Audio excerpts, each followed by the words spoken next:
Welcome to this extended edition of Time Travel Plus. I'm Donna Bell, and this is an exclusive production of WJHG News Channel 7 in Panama City, Florida, where we take a step back in time and take a look at stories that made headlines in years gone by. In this episode, we're taking a look at 2006, when the Bay County boot camp closed after the death of Martin Lee Anderson. Gas prices hit new highs as the war in the Middle East raged on.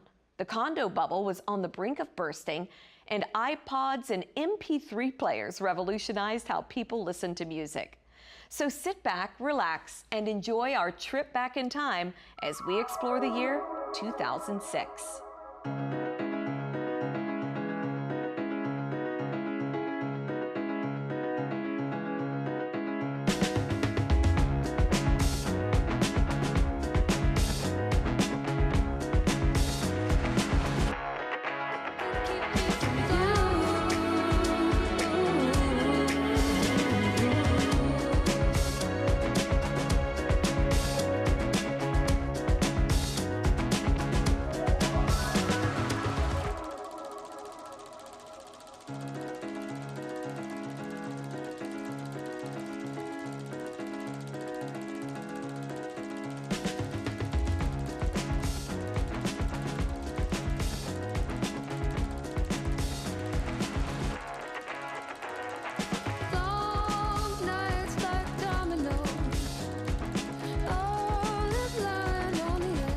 All of the employees involved in the Martin Lee Anderson incident lost their jobs when the Bay County Juvenile Boot Camp shut down in April. At the request of Anderson's parents, Governor Jeb Bush is now asking Bay County Sheriff Frank McKeithen to fire the former head of the Bay County Boot Camp, Captain Mike Thompson.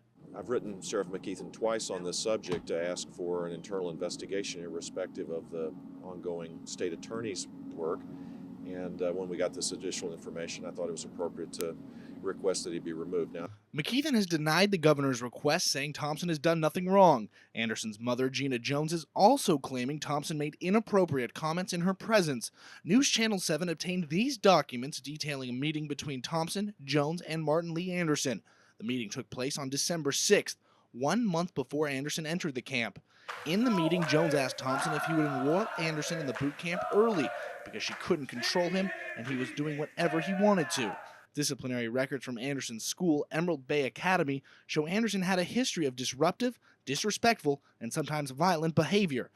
Teachers claim the 14-year-old talked in class, then screamed out the F word when they asked him to be quiet. Attorney Waylon Graham, who represents the boot camp's second-in-command, Lieutenant Charles Helms, says these documents back up the drill instructor's claims that Anderson was out of control.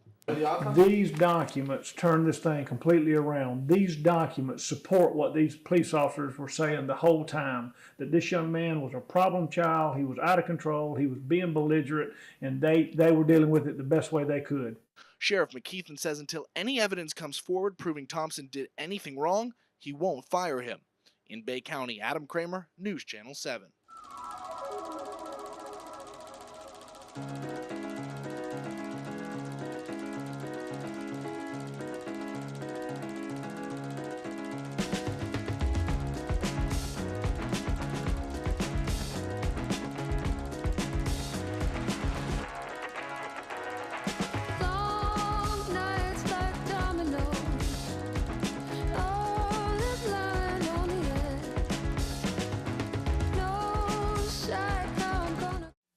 The new condos continue to go up, but the number of prospective buyers doesn't. So it's gone from great to nothing. Jeff Minyard has been selling condos for Dunes of Panama for 20 years and says 2004 and 2005 were his best years ever. So together, that's about 80 units, or a third of the property, turning over in 2 years. And in contrast, this year sold 2 units. Actually, only one of them's closed. So. Real estate experts in Panama City Beach say the condo bubble may have finally burst. We just got so much supply. We got a high demand. The demand is not as high as it has been. And Panama City Beach isn't alone. Phoenix, Arizona, Richmond, Virginia, and Las Vegas, Nevada are among the dozens of cities across the country all experiencing the same bust. Experts say the problem is too many condos and not enough buyers. It might be a little slower now just due to the fact of the market. We got so much inventory. This 28-story development on the west end of Panama Beach stopped construction shortly after groundbreaking because of a lack of sales. Jeff Minyard says after watching the market for 20 years, the only real winners in the condo market are the ones who aren't in it for the money. They bought here for reasons other than purely economic and trying to flip a unit or make money.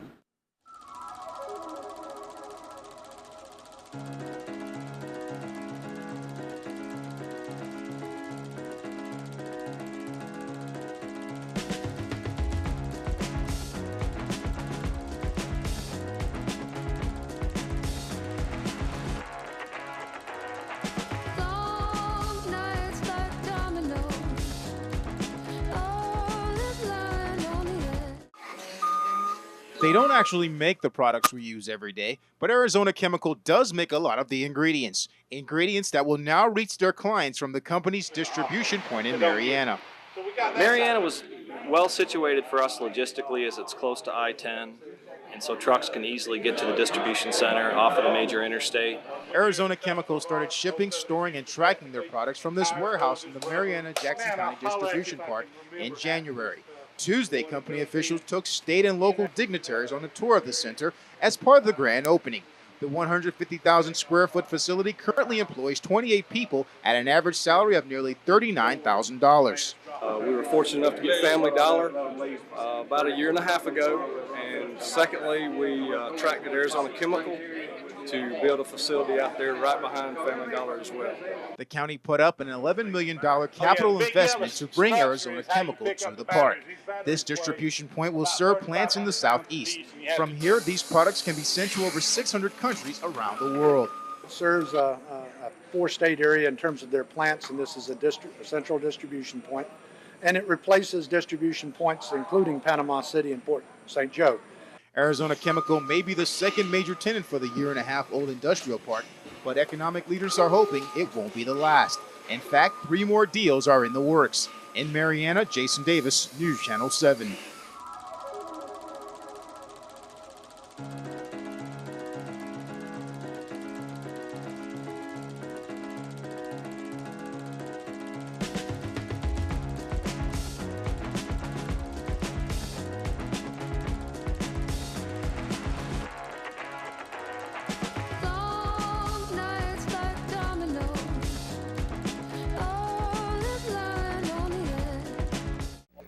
Airport board members were informed Monday that in the last month, construction costs for the new airport project have jumped by $13 million, bringing the grand total to a little over $330 million. But the price isn't stopping them.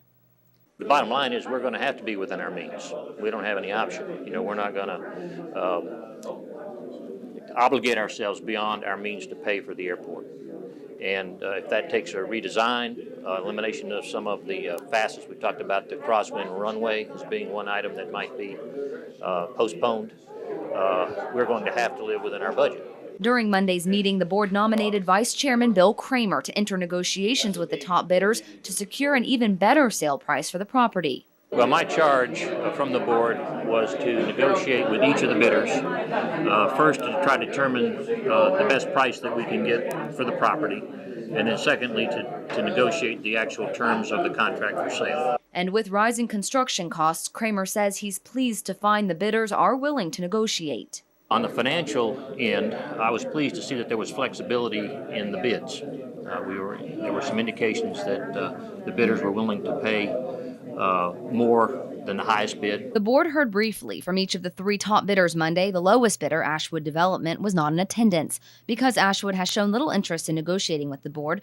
members voted to let Ashwood pull their bid without penalty. The board plans to name the winning bidder by mid-December. In Panama City, Sabrina Zimring, News Channel 7.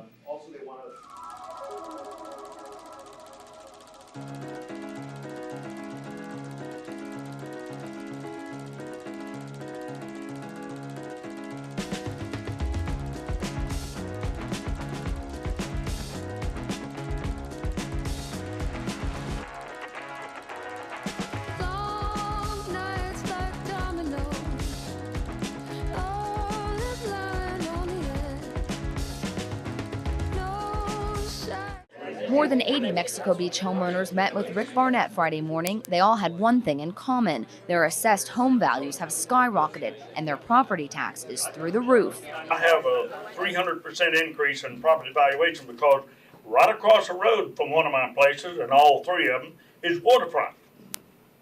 Mine is just still an old house built in 58 and 61. And one woman said her mobile home and small piece of property she purchased for $25,000 several years ago was appraised this year for $200,000. Another man said his home went up in assessed value by 400%. His property taxes jumped from $2,000 last year to $10,000 this year.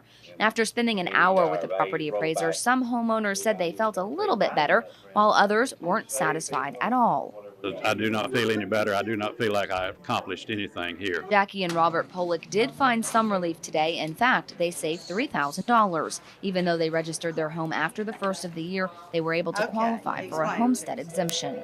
And I'm so grateful that I came to the meeting because I seem to understand some of the procedures better. They were able to cap us at the 3% cap because we filed our homestead exemption in January, which was a very big blessing for us. Barnett says it's the property appraiser's call to accept homesteads after the deadline. Barnett says his office is working on a case-by-case basis and is encouraging anyone with concerns to stop by the downtown office. In Bay County, Sabrina Zimmering, News Channel 7.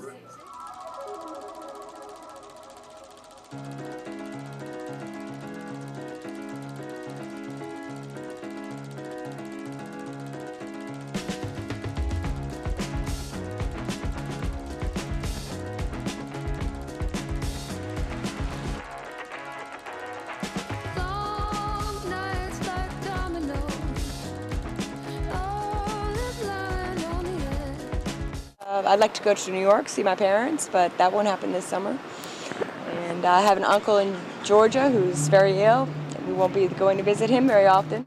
Deborah Carney's summer vacation is taking a backseat this year because rising gas prices are keeping her and her car here in Bay County. And Deborah's not alone. I did have to think twice about whether I was going to and where I was going and how I was going to get there with regard to gas. Last April, with gas prices at $2.17 a gallon, a trip to Memphis in a car getting 20 miles to the gallon would cost you about $73. This year, the same trip would cost you more than $100. Sure. We are hoping that tourism will be fine during this gas price situation at peak rates, but quite honestly, we've never experienced tourism with gas prices this high. But Jana Leach doesn't expect much of a dip in tourism here in Bay County, thanks to its location. We've always been pretty lucky in this situation because if visitors are seeking out a beach, Panama City Beach is basically the first beach here, along the coast of Northwest Florida. As for Deborah Carney, she'll have to take a rain check on her road trip north until gas prices come back down. In Bay County, Adam Kramer, News Channel 7.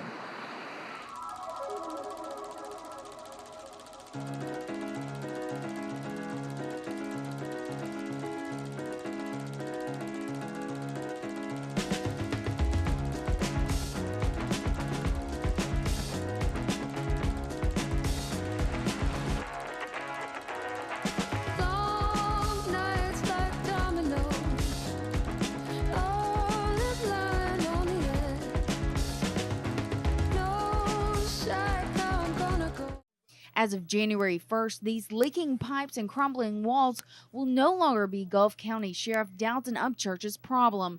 He's handing the jail over to the Gulf County Commission.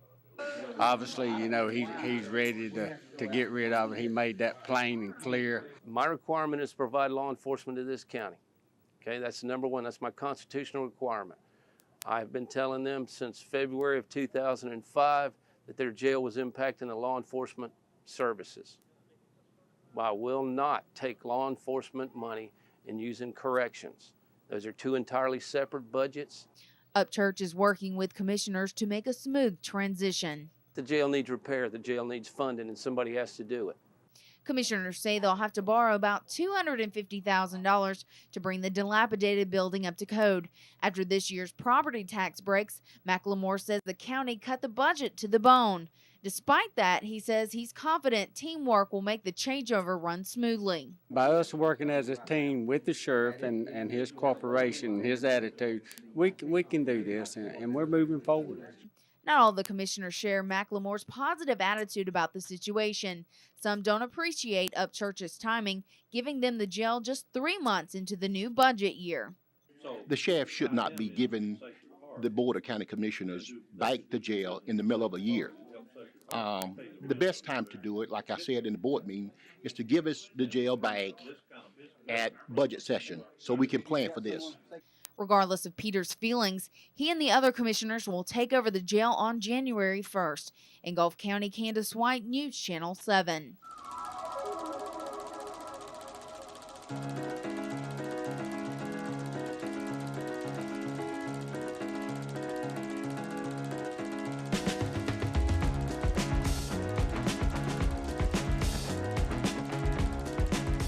Out with the old, in with the new. It's a big day for the residents of Southport and also for the traveling public. Highway 77 is now 4-laned all the way through Southport to the Washington County line. The project began in 2003 but actually finished 3 months ahead of schedule. The expansion will not only aid in the flow of everyday traffic but provide a better escape route in the event of a disaster. Because, as you know, 77 is a gateway into Panama City. It's also a major evacuation route. And by having 4 lanes open here, it will help ease the congestion through Southport and get the people out of harm's way. Many drivers expressed their appreciation for the new highway with honking horns and flashing lights. Many others see benefits to the expansion. Southport Elementary Principal Miller says that the new highway will make the trek to and from school a lot easier. So our parents and students are so excited about the traffic being more efficient and being able to get here in the mornings on time. In Southport, Elizabeth Holmes, News Channel 7.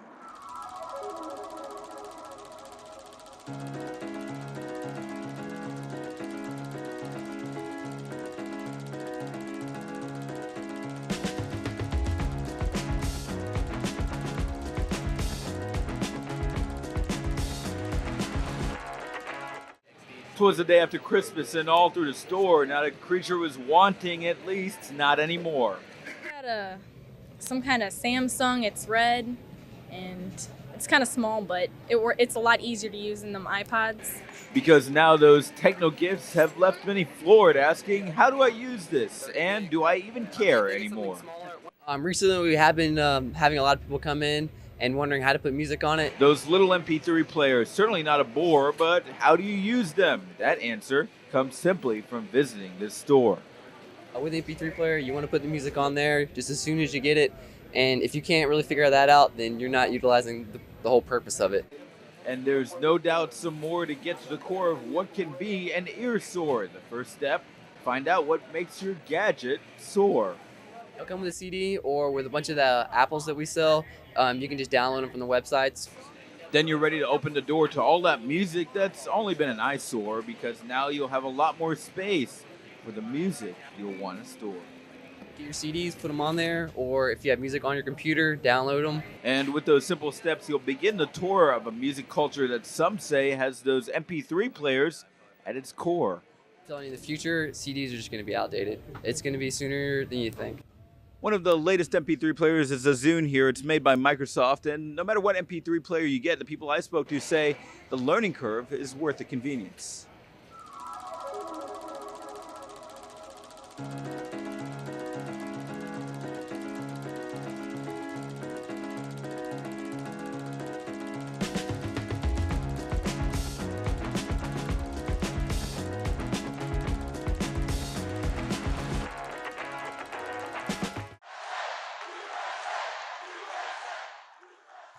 President George W. Bush believes the only way Floridians will keep lower taxes is to vote Republican.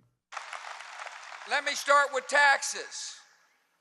See, our philosophy says you can spend your money better than the federal government can. Our philosophy says when you have more money in your pocket to save, invest, or spend, the entire economy benefits.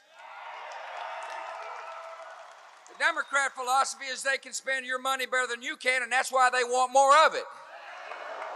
President Bush claims the Democrats will raise taxes in Florida, putting more strain on the already overtaxed citizens.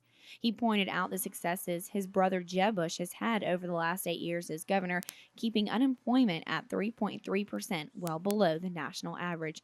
But President Bush has had his own uphill battles, namely the war on terror, and the Democrats have hit it hard. Bush countered, saying the Democrats would rather react instead of taking steps to prevent another terrorist attack like September 11th. The best way to protect you is to stay on the offense and defeat the enemy overseas so we do not have to face them again here at home.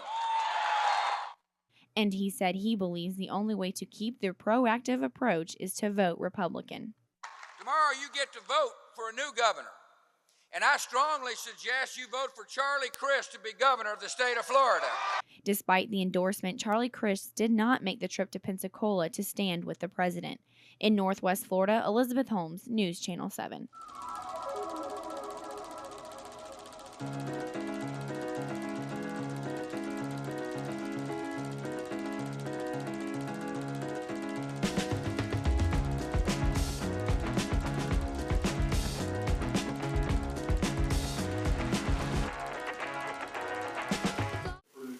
Plans are back on track for a new wildlife park in Holmes and Washington counties.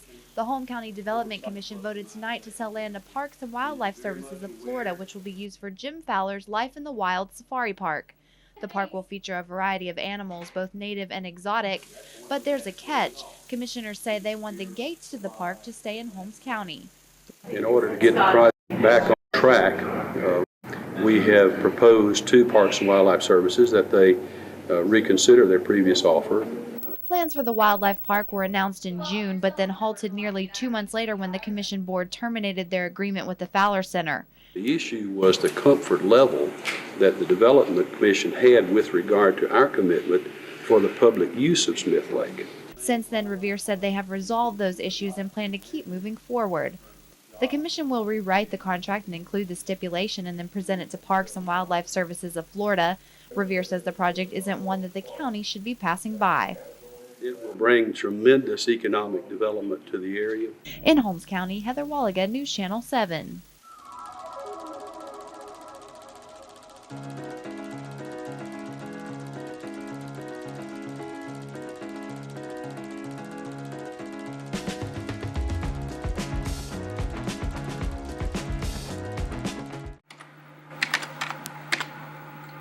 Online, I can click around and look at some different things and pick and choose what I want, quick and easy.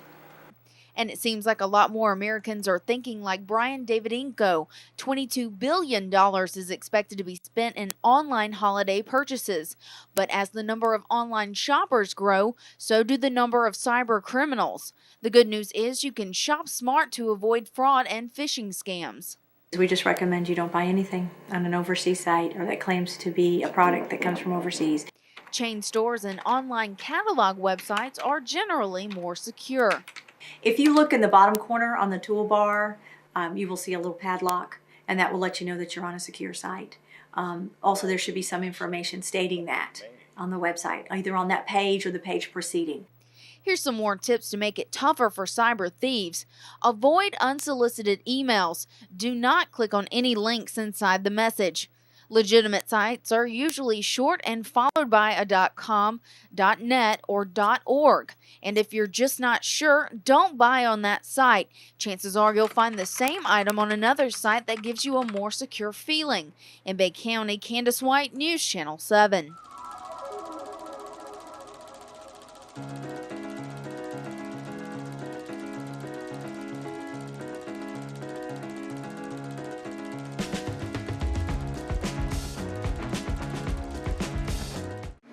Front Beach Road isn't what it once was. The little motels that used to line it are now dwarfed by giant condos, and spring breakers are no longer choosing Panama City Beach. The numbers were off this year in terms of what we've had historically. Our inventory has changed.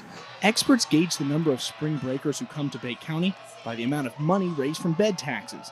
According to the Bay County tax collector, last year, Bed taxes in the month of March generated more than $640,000.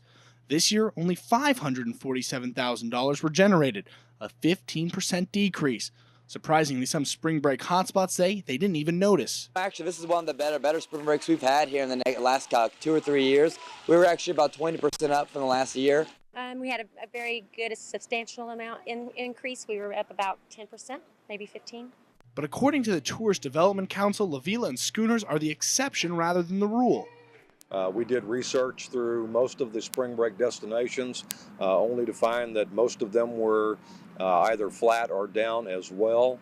Warren hopes next year the numbers will turn around, but admits there's no way to predict. There's no science to, where these young people decide to go. In Bay County, Adam Kramer, News Channel 7.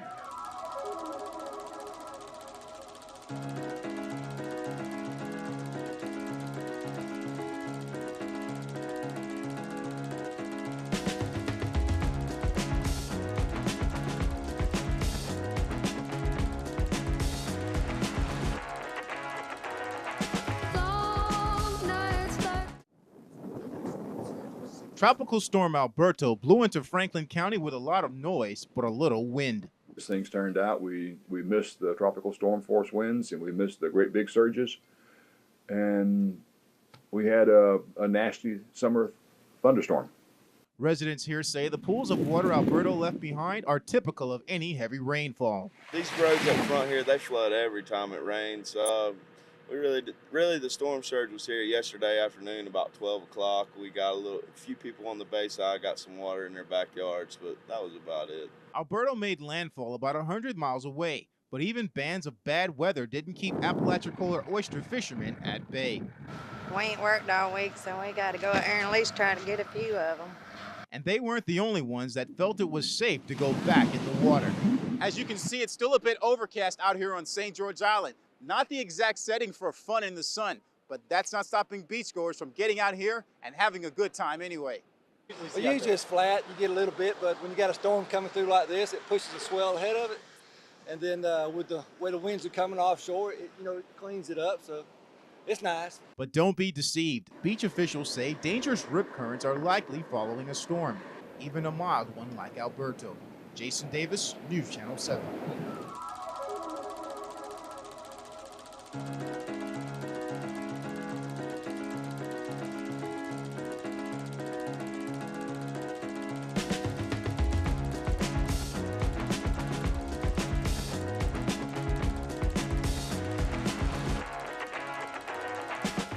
Like yesterday, we could have set up, but the water was all the way up to Pompano Joe's and we couldn't set up at all. Water continued to inch up near the dunes by Pompano Joe's restaurant Tuesday. The homes and businesses just a few feet away don't have the same problem. The difference? This section of shore has been rebuilt through the beach renourishment project, but the government stopped the project just short of Pompano Joe's last month after dredging equipment killed another sea turtle. It's diminished quite a bit. We used to have quite a bit of beach all the way down there to where we used to have almost 800 people on this beach for a Calypso party. And as you can see, we can barely fit maybe 10 people on this beach to do anything at all down here. That's not the only issue. The county won't be able to finish the renourishment project until November. The restaurant's owners were hoping to upgrade the parking lot after the beach rebuilding. Now that will have to wait. Then there's the safety issue. Lifeguards stationed in the area that haven't been renourished say they're having to travel longer distance to get to the more populated beaches. Our response time to them, and in case anything happens, where the majority of the people are going is where the beaches are renourished. So us being here is kind of puts us in a position of having to travel a long ways to get to somebody. Mayor just hopes to see the beaches rebuilt as soon as possible. It's hurt us a lot in our business this summer. We've lost a lot of money. In South Walton County, Chrislyn Smith, News Channel 7. We hope you enjoyed this trip back in time. Join us every Tuesday for this time travel exclusive only on News Channel 7 Plus.